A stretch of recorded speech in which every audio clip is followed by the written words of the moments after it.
देखिए, प्रणबदा का दर्द जो उनसे मिला उन्होंने बहुत बार देखा होगा। इतने गुणों वाले व्यक्ति को कैसे एक बार नहीं बार बार कांग्रेस ने दरकिनार किया। उनका जो हक था उनको नहीं दिया। इंदिरा जी की हत्या के बाद भी प्रणब मुखर्जी प्रबल दावेदार थे कि वो देश के प्रधानमंत्री बन सकते थे, लेकिन जिसमें प्रतिभा होगी उसको कांग्रेस कभी नहीं बनाएगी। फिर अवसर आया 2004 में, तब भी प्रणबदा सबसे आगे थे। जिसमें प्रतिभा थी उसको नहीं बनाया, क्योंकि रिमोट कंट्रोल तो गांधी परिवार को अपने हाथ में चाहिए था। और आप 10 साल कांग्रेस के 2004 से 2014 तक के यूपीए की सरकार के देखो, एक के बाद दूसरा घोटाला हुआ। इनमें से बहुत सारे युवा तो उस समय 8-9 साल के होंगे जो 18-19 साल के बैठे हैं। इनको तो पता भी नहीं होगा आज से 10 साल पहले होता क्या था। और अगर आप 2010 की बात करो तब तो 13 साल पहले चले गए हम लोग। तो मैं सबको याद कराना चाहता हूँ, 2G घोटाला, CWG घोटाला, कोयला घोटाला, सबमरीन घोटाला, ऑगस्टा वेस्टलैंड घोटाला, ये 50 साल के नहीं, कांग्रेस के 10 साल के घोटालों की ही बात कर रहा हूँ। इससे भी बहुत ज़्यादा है, ये वापस याद करवाने पड़ रहे हैं। ये उस समय मनमोहन सिंह जी ने एक के खिलाफ भी कोई कार्रवाई नहीं की, क्योंकि सरकार वो नहीं कोई और चला रहे थे। प्रणब मुखर्जी होते तो शायद कार्रवाई करते, क्योंकि उनमें दम था। लेकिन जिनके हाथ में रिमोट था, नोट उनके लिए कोई और कमा रहा था। आज अगर आप झारखंड के कांग्रेस सांसद का भी देखो, कितने नोट हो गए अब तक? 350 करोड़। अब रोज नई गिनती आ रही, मशीनें हाफ गई, गर्म हो गई, बंदे थक गए। 32 बैंक के अधिकारी लग गए थे, वो भी थक गए। नोटों की गिनती खत्म नहीं हो रही। और फिर कांग्रेस कहती नोटबंदी क्यों कर दी। अगर नोटबंदी करने के बाद ये हाल है कांग्रेस का सांसद का, तो समझो नोटबंदी के पहले क्या था। ये ईडी सीबीआई को रोज कोसते हैं, ये इसीलिए कोसते हैं। इसलिए मैं आपसे कह रहा हूं, ये प्रणबदा का दर्द इस किताब के माध्यम से क्यों झलक दिखता है आपको। प्रणबदा से जब भी आप मिले, आप बहुत बार मिले होंगे। मैं तो 2004 से 2014 का जो कांग्रेस का 10 साल का कालखंड था, तब मैं सांसद भी था। और प्रणबदा को सुनना सदन में अपना ज्ञान बढ़ाने के बराबर था। अब लगता था बार बार बोलें तो हम सुने। अब उनको भी वो अवसर नहीं मिला। उनकी शिकायत थी कि उनके ऑफिस में बगिंग की गई। आपके सब वरिष्ठ पत्रकारों को याद होगा, इतने वरिष्ठ मंत्री जो प्रधानमंत्री बन सकते थे, उनके अगर दफ्तर में बगिंग की शिकायत होगी, इनके जासूसी उनकी सरकार में हो रही थी, तो विश्वास तो उनको कभी प्रणबदा पर कांग्रेस को था ही नहीं। दूसरा, उसमें कहा गया किताब में, उन्होंने तुलना तो नहीं की। उन्होंने एक नेता मोदी जी के बारे में कहा, दूसरा राहुल जी के बारे में कहा। AM-PM का आपको तो पता होगा, लेकिन शायद कुछ नेताओं को पता नहीं। बुलाया शाम के 5 बजे होगा तो सुबह के 5 बजे पहुंच गए। तो वो चलो हो सकता है गलती लग गई हो, लेकिन अपनी सरकार का ऑर्डिनेंस फाड़ देना ये तो गलती नहीं हो सकती। अपनी ही सरकार को कोसना ये तो गलती नहीं हो सकती। ये बार बार नीचा दिखाने का काम पार्टी को, सरकार को किया, क्योंकि परिवार को ऊंचा दिखाना था। और आज कांग्रेस की गिरावट का कारण यही है कि परिवार तक सीमित है। तो इसके अंतर फिर पार्टी ऑपोजिशन में देश भर में तो सिर्फ कांग्रेस है। ये अब इंडिया अलायंस की चर्चा चल रही है, पता नहीं क्या रहेगी। क्या आप सीरियसली ले रहे हैं कि इस बारी ये जो अलायंस बना रहे हैं, इस बारी जम के रहेगी 2024 तक? ये इंडी अलायंस जो घमंडिया गठबंधन की आप बात करते हो, है कहाँ? मध्य प्रदेश के चुनाव में देखा, जो अलायंस पार्टनर थे वो अलग अलग दिशाओं में थे, अलग अलग बयान दे रहे थे, एक साथ नहीं थे। इनका ना नेता है ना नीति है, और नीयत में भी खोट है। अगर होता तो शायद इकट्ठे मिलकर चुनाव लड़ते। ये तो ना चुनावों में इकट्ठे थे, ना चुनाव से पहले इकट्ठे, और चुनाव के बाद भी वही हालत है। एक मीटिंग बुलाने के लिए कोशिश की, लेकिन कोई भी बड़ा नेता नहीं आया। सब ने कांग्रेस को कोसा है। कारण क्या है? अध्यक्ष तो कांग्रेस ने नया चुना है, जैसे पिछले प्रधानमंत्री चुने, रिमोट कंट्रोल फिर भी कहीं और है। ये जो रिमोट कंट्रोल का खेल है ना, बहुत खराब है। अनुराग जी, जब भी एग्ज़ाम आते हैं, ठीक है, और नेताओं के भी एग्ज़ाम आते हैं, बहुत बड़ा एग्ज़ाम आने वाला है 2024 में, कभी लगता है कि देखा अगर 1 महीना और होता, 2 हफ्ते और होते, कुछ और पढ़ लेते, कुछ और कामयाबी पार लेते, क्या रह गया है अगले 4-5 महीनों में जो आपको लगता है, जो हम आप स्कीमों का हम सैचुरेशन 100% की बात करते हैं, अब आप गारंटी की बात करते हो, क्या रह गया है जो आप लोगों के लिए डिलीवर कर सकते हो अगले 4 महीनों में? मैं पहले तो ये कहूंगा क्या कर दिया है। एक पार्टी थी जो 60 साल तक नारे लगाती रही, गरीबी हटाओ, गरीबी हटाओ, गरीबी हटाओ। गरीब मिट गया लेकिन उनका नारा नहीं खत्म हुआ। 4 पीढ़ियां आकर चलेगी जनाब, नारा वही रहा, गरीबी हटाओ। लेकिन गरीब माँ का बेटा नरेंद्र मोदी जी आए, तब जाकर 4 करोड़ गरीबों के पक्के मकान बने, 12 करोड़ शौचालय बने, 13 करोड़ घरों को नल से जल पहुंचा, 10 करोड़ बहनों को रसोई गैस का सिलेंडर उज्ज्वला योजना में मुफ्त में दिया, 60 करोड़ लोगों को 5 लाख का इलाज आयुष्मान भारत योजना में दिया, मुफ्त में जनधन खाते खिलाए और मुफ्त में 80 करोड़ लोगों को अनाज दिया और 220 करोड़ वैक्सीन मुफ्त में भी लगाई। और ये सब तब किया जब भारत की अर्थव्यवस्था को भी 10वें नंबर से दुनिया की 5वें नंबर की अर्थव्यवस्था बनाने का कार्य किया। करने के लिए तो देखिए बहुत कुछ है, लेकिन कर वही सकता है जिसमें जनता का विश्वास हो। आज भारत का ही नहीं, दुनिया का विश्वास भारत में और भारत के नेतृत्व में है। दे see a ray of hope in prime minister Modi, they see a ray of hope in India.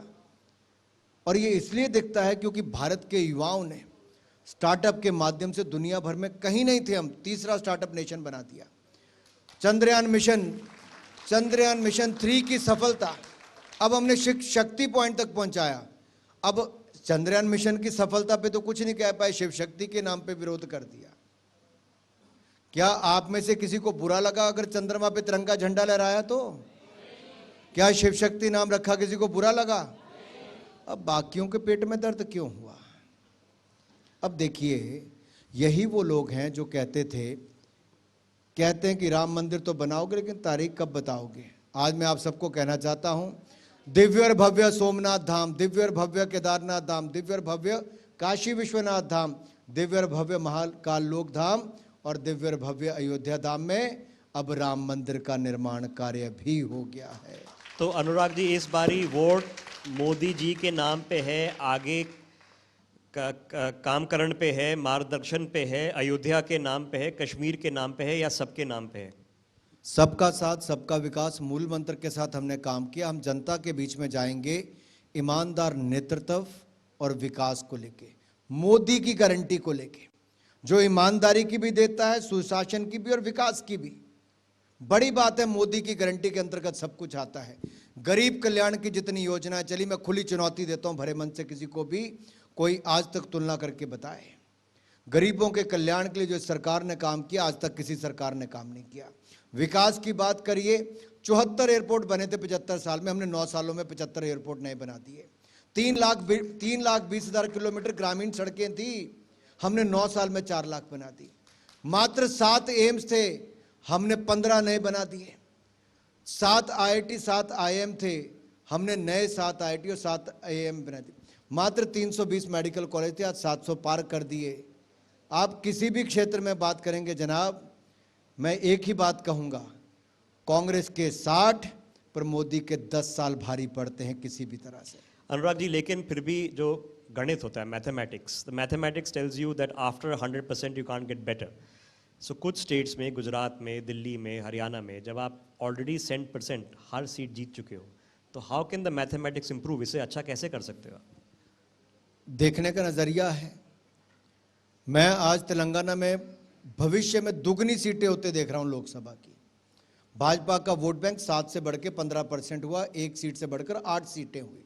मैं पूर्ण विश्वास के साथ कह सकता हूं और 2024 के बाद इंडिया न्यूज़ के मंच पे वापस आके बोलूंगा, आज जो मैंने कहा है, तेलंगाना में भारतीय जनता पार्टी की लोकसभा की सीटें दुगनी से ज़्यादा होंगी। ये मैं गारंटी दे के जा रहा हूँ, मोदी की गारंटी, ये होने वाला है। और मैं इसलिए कह रहा हूँ, आज हम केवल गुजरात, मध्य प्रदेश यहीं तक सीमित नहीं, कर्नाटक दूसरा उदाहरण लिख लीजिए। कर्नाटक में आज जो हालत है, कांग्रेस की गारंटियां फेल होगी, जो वायदे की पूरे नहीं कर पाए। 50,000 करोड़ रुपया साल का चाहिए देने के लिए। हिमाचल मेरा अपना राज्य है, 11 महीने में 13,000 करोड़ का कर्जा सरकार ने ले लिया और एक के बाद दूसरा टैक्स नया लगाते चले जा रहे हैं। 1,500 रुपये बहनों को महीने का देना था, नहीं दिया। 300 यूनिट बिजली के मुफ्त देने थे, नहीं दिए। 100 रुपये किलो लीटर दूध खरीदना था, नहीं खरीदा। 2 रुपये किलो गोबर खरीदना था, नहीं खरीदा। बागवानों को कहा था अपने दाम स्वयं तय कर लो, नहीं किया। 600 करोड़ का स्टार्टअप फंड देना था, नहीं दिया। 5 लाख युवाओं को नौकरी देनी थी, नहीं दिया। तो किया क्या? कांग्रेस फेल, कांग्रेस की गारंटी भी फेल, और इसका लाभ हमें लोकसभा में मिलने वाला है। अनुराग जी, कोई आज नेता है जो आप दूसरी तरफ देख के इज्जत करते हैं, लगता है कि ये चुनौती देने वाला या वाली है? क्या वो अरविंद केजरीवाल है, खड़गे जी हैं, कोई और हो? कोई आपको लगता है कि हाँ ये अच्छा तगड़ा खेल रहे हैं, मुझे कुछ एक है, बात उनमें तो नियत मीडिया अच्छी की है? आज तक समझ में नहीं आई, मैं क्षमा चाहता हूं, आपको बीच में ही टोक रहा हूं। जिस व्यक्ति की सारी सीटों पे जमानत जब्त हो गई हो, अब मीडिया अभी तक भी अरविंद केजरीवाल कर रहा है। साहब, नया रिकॉर्ड अगर देश में किसी ने सीटें में जमानत जब्त कराने का किया हो तो उस व्यक्ति का नाम अरविंद केजरीवाल और आम आदमी पार्टी है। दिल्ली के लोग ठगा हुआ महसूस करते हैं साहब। जिसका शराब मंत्री शराब घोटाले में जेल में हो, जिसका स्वास्थ्य मंत्री जेल में हो, जिसके सांसद जेल में हो, और वो ईमानदारी का सर्टिफिकेट बांट रहे थे पूरी दुनिया भर में कि सत्येंद्र जैन ईमानदार, 2 साल से जेल में जनाब। 5 महीने से श्रीमान मनीष सिसोदिया जी जेल में हैं। अब संजय सिंह जी हाथ हिलाते लाते जा रहे थे जैसे पता नहीं कितनी कुर्बानी देकर जा रहे हो, शराब घोटाले में अंदर गए हैं। और आप ऐसे लोगों को जिनकी 100 की 100 सीटों पे जमानत, सभी सीटों पे जमानत जब्त हुई हो, आप उसको प्रतिद्वंदी बताते हो। हमें तो यही नहीं समझ आता कि एक तरफ मोदी, मैं समझ सकता हूं कि आप तरफ एक मोदी जी की फोटो, चलो राहुल जी की भी लगा लो, उनका प्रचार होता तो हमें फायदा होता है। तो वो आप करो, मुझे उसमें कोई आपत्ति, मैं बहुत सम्मान करता हूं राहुल जी का। लेकिन अरविंद केजरीवाल, जिसका अपना ही पता नहीं वो कब अंदर जाने वाले हैं, कैसे बात बनी? अब आपको ब्रेकिंग न्यूज चाहिए तो थी फिर इससे। आपके हिसाब से आखिरी सवाल, तो ये क्या मोदी जी अब प्रधानमंत्री हैं, 10 साल रह गए हैं, आप ऑफ कोर्स होप कर रहे हैं कि 5 साल और रहेंगे, क्या वो डिफरेंट ऑर्बिट में पहुंच गए हैं? जो और कोई नेता है उनको बस वेट करना पड़ेगा, कोई चांस नहीं? ना भाई, ऑर्बिट भी यहीं रखो। ये भारत के बहुत लोकप्रिय नेता हैं, जो दुनिया के सर्वाधिक लोकप्रिय नेता। आज हर भारतीय को खुशी होती होगी, 140 करोड़ को जिन्होंने वोट नहीं दिया वो भी खुशी महसूस करता होगा जब वो भारत का पासपोर्ट लेके दुनिया के किसी देश में जाता होगा।